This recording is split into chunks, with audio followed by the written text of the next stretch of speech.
I'm from the central part of Canada called Ontario.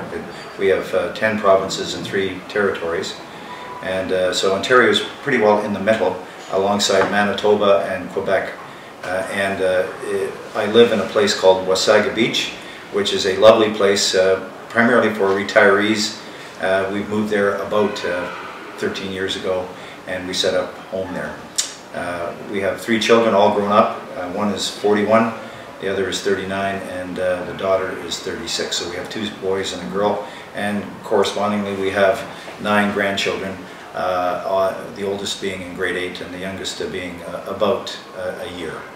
So it's a very dynamic family. Every time I go home, we have a total of 18 people at home and 2 dogs. It's like a junior kindergarten class. It's lots of fun, but it's organized bedlam.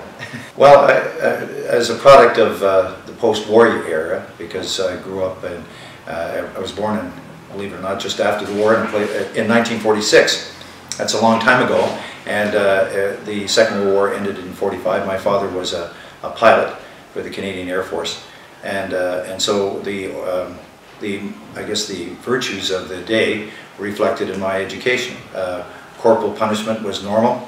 The use of the straight pen with the ink fountain, putting your pen into the ink and writing with it, and then doing. And I was left-handed, so of course you had to adjust for the fact that your pen was going to be smeared, or your ink was going to be smeared by the process. So and there was no quarter given you. You just had to learn it. So those are the kinds of things that taught me that you never give up. And so consequently, as a young fellow growing up, even going into high school, they gave us departmentals in all subjects, about 8 of them, and the teachers had no idea what were on the exam. So they basically made us write exams on Saturday morning from 1946 to 1964, and we did all the exams with the idea, well, there will be no questions that they can think of because you've done them all.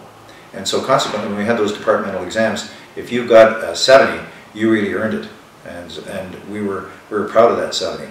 Nowadays, a 70 is considered a C+ or a D, but in those days, that was a good mark. So I learned perseverance and hard work pays off. That talent is 99% perspiration and 1% inspiration. That you are good because you work hard at it, and that's an important attribute to kids everywhere today.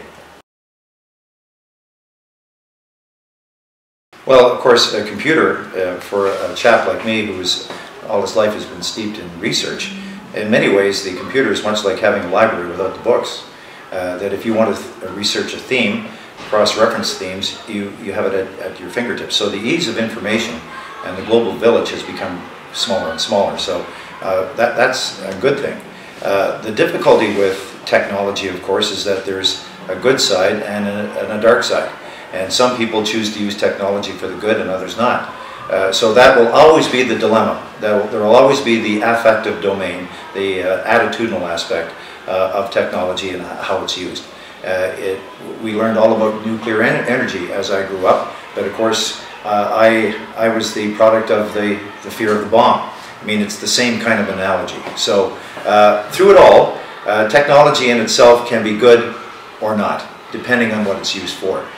Certainly in our schools, it's a bonus for us because it allows us to access so many research areas for these children.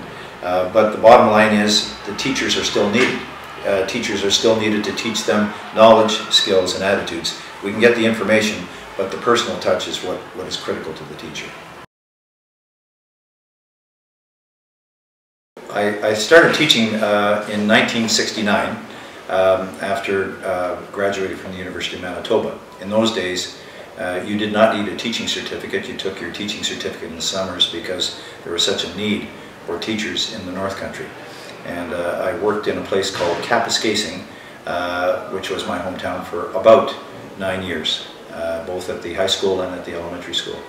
And then we moved to Southern Ontario, where I eventually worked up the ranks to becoming a high school vice principal and an elementary principal, and after that I moved to another little place just around Lake Huron in the central west part of Ontario, where I became a superintendent of schools for about 10 years.